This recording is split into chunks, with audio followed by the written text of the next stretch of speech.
Alexandria leading. Back to Tommy Pedersen, right side along the baseline. Now he jumps, now he shoots. He hits it from the right side. Stay with us. This is going to be a dandy. 19-game winning streak. Undefeated Wilmer against Alexandria with a record of 15-4. They defeated Alexandria twice during the year, but this is the big one. And this ball club from Alexandria, win or lose, have played absolutely fantastic. Just a whale of a ball game. With 8 seconds to go, 52 to 52. Front court. Remember, Wilmer has not been beaten in 19 straight. They've defeated Alexandria 2 times. 52 to 52. 8 seconds remaining in the ball game. Alexandria Cardinals will have the ball in their front court. And here they go. Here they go. Hang with me. The ball is handed to Nodlin. He throws the ball in. And it's into Paul Dean. Paul Dean is going to drive. He puts it up there. He scores! 2 seconds. Alexandria wins. Alexandria wins. 54 to 52. 54 to 52. The Alexandria Cardinals upsets the Wilmer Cardinals. Isn't it great to hear the voice of Capisciati again, the original voice of the Alexandria Cardinals doing a basketball game? And I remember very well the basketball games that he's talking about in the win over Wilmer. But what a great individual that we honor every year with the Cardinal Athletic Foundation sponsoring the Capisciati Memorial Golf Tournament. And this is the 14th tournament that we've held. We've had 13 previous nominees, including John Baston in 2002 when we started, followed by Jim Perdue, Capisciati, Ed Christopherson, Dave Harris, Mark Nelson, Denny Calpine, Dale Serum, Wayne Elton, Bev Lorman Grossman, Rich Nodlin, Orrin Schuler, and Roger Johnson. And this year, our 14th nominee, former Cardinal great, wrestling, football, baseball, Mike Steidl. And our congratulations to Mike, and welcome to the Cardinal Foundation Golf Tournament. Thanks a lot. It's really an honor to be able to be mentioned with all of those people you just mentioned, Dave, and it'll be something I'll cherish for the rest of my life. Talk about Capisciati first of all. You know, this is the Capisciati Memorial Golf Tournament, and as I said, the original voice of the Alexandria Cardinals. And I know going all the way back to the days when you were in high school, you knew Capisciati, and you were interviewed by him by more than one time. Well, whenever you got the call that you got to have an interview with Capisciati, you felt a lot of honor and a lot of pressure, because it was going to be on the radio and you were going to be interviewed. And you know, you think of Cap, and I just always have thought of somebody that had such a gracious personality, was so positive, was such a pro-athletic contributor and sponsor, and then to be a part of this tournament, be honored with this is very special for me. So much pro kids. Yeah, exactly. That was Cap, you know, and I think just that positive attitude about kids and about their potential, and making them feel special and supporting them. Mike, let's talk about the seasons individually, that different sports. Let's start with football in the fall. And you were under head coach John Gustafson, and then later Ed Christopherson. Talk about your football career. Well, football, you know, back in the day, I remember when I was a sophomore, especially, we had the sophomore squad, and I believe it was Mr. Laux and Mr. Gringo were our coaches at sophomore level, and we had a really good bunch of athletes in my grade. We had Nordy Blanchard and Al Stark and Froming and Dave Sheriff, and we had a lot of Lynn Phelps, Robbie Elfors, yeah. Ralph Erickson. You know, we had just a very good bunch of guys, and we had a real good sophomore team. And that year we had, towards the end of the year, the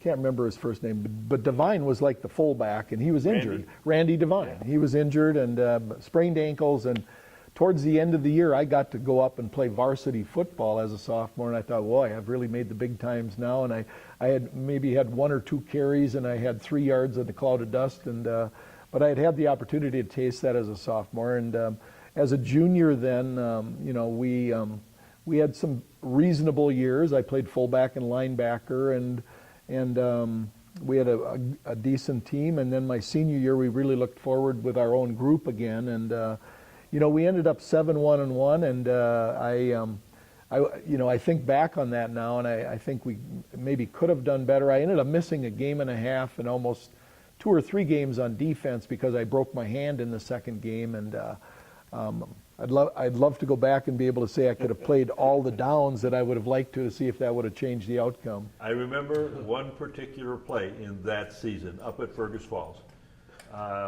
Norty Blanchard, after a play was completed, stood in the end zone with a football, and the officials were marking the ball 2 yards and a gain for you of 2 yards, and it was just one of those plays where it was a option play. Inadvertent whistle. And they gave you a 2-yard gain, and Norty stands 65 yards upfield in the end zone.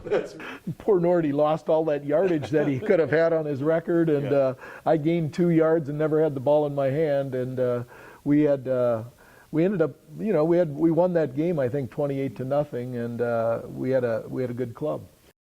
It was a great season and a lot of fun. Then you mentioned going into wrestling after 8th grade because of basketball and everything and all the fouls and this kind of thing. You wrestled for several years, and it all culminated with a state championship your senior year. Well, wrestling is, I think it's the toughest sport there is because it's a grind. I mean, you go in every day and beat each other up in a wrestling room that is usually too warm, and many guys are trying to lose weight. I remember early on in 9th and 10th grade, I was wrestling the 175 weight class and had to lose weight as a sophomore, and I found throughout that year, I found out I would be much better as a heavyweight so I could eat all the other guys' lunches that were trying to starve themselves and keep their weights down. So after that experience, I decided heavyweight was where I really belonged. Liked keeping my weight up and strength up for football anyway, and I was lucky enough to make it to the state tournament my junior year. And that really kind of gave me the knowledge I needed and the experience I needed to understand that just getting to state is not the culmination of the season, but going to state to win it is what you want to do. Because there's plenty of guys, I think, that get to the state tournament in wrestling that could win it because there's enough talent around.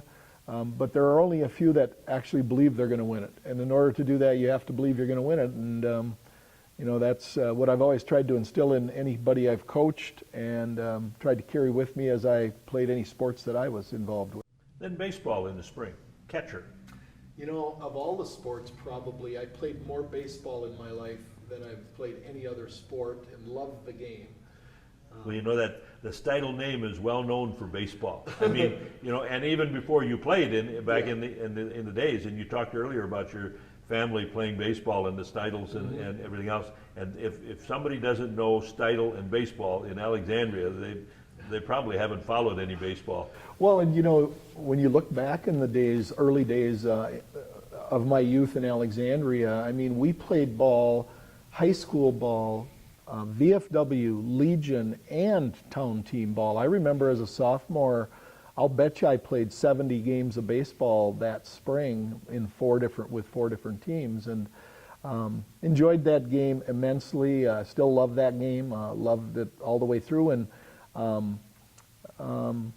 it was a game that we competed at pretty well. How long did you play baseball after high school? I ended up playing until I think I was 28 years old my last year at Miltona. We had a great bunch of guys, played together for about 10 years, my brothers and I, and the Bremer boys, and Mark Lundgren from Alexandria, Larry DeFrance. We just had a whole crew that kind of hung out together. And I had a little boy in spring of 1981 named Sam, and I said, okay, I'm done playing ball. It's time to be a dad and spend time at the lake. You didn't keep playing so you could play with your son. Exactly. So we played a lot of ball at home. Okay. Now you went to college, and you went to the University of Minnesota, played for Murray Warmath at the University of Minnesota, the Gophers, and talk about being recruited and playing for them. There was actually Jerry Annis was a guy that was from Alexandria, and Jerry had actually played on their national championship teams as a linebacker back in the early 60s at the University of Minnesota. Ended up being a linebacker coach at the University of Minnesota, and he recruited our area and had been in contact with me recruiting, and yet got to be the end of February and I still didn't have an offer for a scholarship. But then the wrestling, having won that state championship, the last two guys I beat were both getting scholarships to the U, and shortly thereafter I got offered my scholarship, and that kind of got me in the door at the University of Minnesota with Murray Warmath, and played with freshmen at that time, remember, were not eligible, and we were called the Greenies. We were the practice squad for the team, and that's all you really did was practice every day. We had a couple of end of the season games against Wisconsin, Iowa, and Bemidji State, and but otherwise it was really a practice squad. My sophomore year, I ended up being second string linebacker, made first string specialty teams, so I was on the kickoff team and suicide squad and so forth, and because we got ahead or behind enough, I got to play in several games. I got to play at Nebraska and a few other pretty noted areas, and my junior year then we got a new head coach came in, Cal Stahl, and they installed a new defense. It was a quick read type of defense, and with that I ended up winning a starting position. We went out and played the first game at Indiana, lost a close contest. The next game was against Colorado University here, and we were score tied, even game. We're playing a good game, and JV Kane caught a pass in the flats, and I was going to light him up, and he lit me up, and I dislocated my left shoulder, and I ended up being out for 6 weeks. Gave me a little time to reflect, to try to be a part of the team, but you're kind of useless when you're injured, and luckily I was able to come back and play the last 3 games, which we ended up winning that year, and then started and played my whole senior year. And you were elected a captain your senior year. Well, and actually, I got elected a captain at the end of that year because Cal changed the rules a little bit. They used to elect a captain in the fall for the next year's captain, and that person would do speeches and he'd go around to different events, and Cal had team captains, which I liked, because every game he would select different guys to go out as team captains for that game, and at the end of the year then the players voted on who was going to be the captain for that past year, and I was lucky enough and got it named by my fellow teammates as the defensive captain of the team. Defensive captain Mike Steidl did his thing against Big Ten co-champion Michigan. Good job! Good job in there! Yeah, just tell Glenn to hang in there for the delays, and we're playing 59. All right, let's go. Now, Steve, to go to the wide side of the field. Ready? Come on, D. Ollie, suck it up. We gotta have our best, all. One more. Big play, big play. Big play, defense. What's left? Watch sweep week. Watch sweep. Yeah. Wait. Go. That'll win. Good job, baby. Third and about 5, man. Come on, D! This drive right now. Slot left!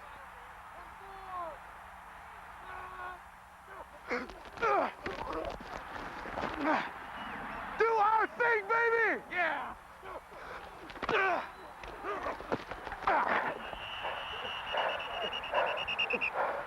Looks like pass, all. Draw! Draw! Good job! Good job! Good job! I love D!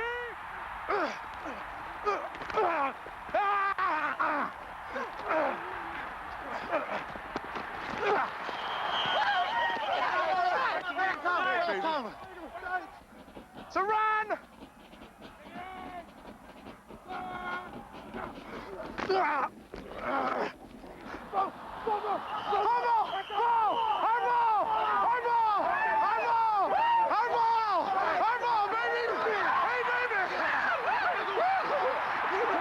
You also also got to play against a former teammate here in Alexandria, Honoree Blanchard. That's right. And the old Echo Press has a great shot in there of Nordy and I talking after the game at Memorial Stadium, and Nordy's sitting there like this, and it was a pass where he did a button hook, and I was dropping back into coverage right underneath him, and the pass came in high. I leaped as high as I could, and it went over my fingers by about that much, and he made the reception. But it was really fun to have that opportunity because Nordy arguably is one of the best athletes that I ever played anywhere with. You know, he ended up going to University of North Dakota. I went to the U, and you know, we had a chance to do that. It was kind of funny during that game. It got to a point we were ahead enough so I could goof around a little bit, and I went out and I said, I'm going to kill you, Blanchard. And these other players on his team all started chiding me like I was, you know, serious about it. And but Nordy started laughing, and you know, just joking around. As you finished college, where did the family begin with Terry McCabe? Well, his wife is Terry McCabe. Terry originally. McCabe, a lifelong Alexandria resident, Cheerleader, and yep, and her brothers were ball players and baseball, especially, and things. But well, Terry and I started dating my senior year in college. We met in the summer, and she went to St. Cloud State, and I went to the U for my senior year, and we carried on a long-distance romance, 60 miles apart, and eventually we ended up getting married a couple of years after I graduated from college. Got done with football, and then had one more year to finish my degree. And then I got a teaching job in the cities, Golden Valley after that, and that's the summer of '76 that we got married, and that's 39 years ago. 3 children. 3 children. Sam is the oldest. He's 34 now, and I don't know how that happened, that he got to be 34. Tommy's 30, and Katie is 28.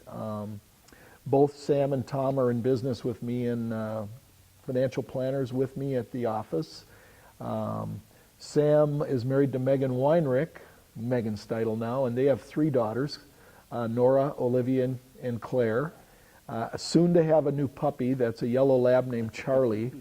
And Tom and his wife Steph, they live down in Rogers, and we have an office down there that Tom works out of and commutes up here to work. And Katie lives in Lindstrom with her husband Derek and our other grandchild Colton, and we get to see them fairly often too, and so we have a great time seeing kids, and grandkids are a pretty special thing. Grandkids are really special. They're amazing, yeah. I know. Yeah, We've got 2 boys, grandboys, and they are absolutely amazing. I don't know why. Your sons have had good careers too. They've you know, really what a wonderful run for us. When you think back, both the guys played on championship football teams at Alexandria. You think back to the Alexandria football teams of the late 90s and in through Tommy's 84, I believe, fall of 83 maybe. And you know, every year we're on a run to state. We're at the Dome. We're, you know, all of that. In the spring they both played baseball, and eventually Sam ended up getting recruited after the Legion State Tournament up in Ely or Hibbing, Minnesota. And we're up there, he's having a good tournament, and this guy named Rob Fornacier, who is the assistant head coach at the U, comes up to us after one of the games and said, have you ever thought about going to the University of Minnesota? Never had been on our radar. We kind of never thought about it a lot, and eventually they recruited Sam, and he ended up going to the university. He had a great career there, and our other son Tom was lucky enough and also got recruited there, and they both played on a team together for 1 year. 2004, Sam was a senior and Tom was a redshirt freshman, and Terry and I got to do a lot of traveling, watching Gopher baseball. After coaching a couple of years and you know, being a teacher and a coach, you came back to Alexandria, and you've been in this community for quite a number of years now, and you were on the ground floor level of getting the Cardinal Foundation started. It was, I think it was Dave Hartman's idea, and he recruited or forwarded the idea to a bunch of us businessmen and just residents of town that were maybe former athletes or also very involved with athletics because of our children or had an interest in athletics. And that original group of people, we put together this group, and Dave was very instrumental in that, obviously, to put together a group that was going to try to raise funds to support Cardinal athletics, because you could see the handwriting on the wall that athletics were becoming more and more costly for kids, for families, for school systems. And the day of the school just picking up the tab for every piece of equipment and all of the different practice facilities and times and so forth, it looked like it was going to need a bit of a boost if you were going to remain competitive. And it was a good time to get started with helping support this great athletic tradition we have at Alexandria. And it's continued with this new school and this new facility. We're sitting in the weight room as we do this interview, and the Cardinal Foundation raised a lot of money for upgrades in the school. The turf on the football field, the weight room, some extra space in the gym. Well, it's a lot different than our first weight room in Jefferson, when some buddies of mine and I put our weight benches in the furnace room just above the small gym, and we had the blessing of Mr. Tom Connor, and so we started our first weightlifting room right there in the Jefferson gym, or right by the Jefferson gym, and to walk in and see what an opportunity these kids have to further their careers, improve their bodies, and really get the most out of what they can do. And what a great facility this is now. Yeah, this is fabulous. I'm just glad to be a part of the community that has it.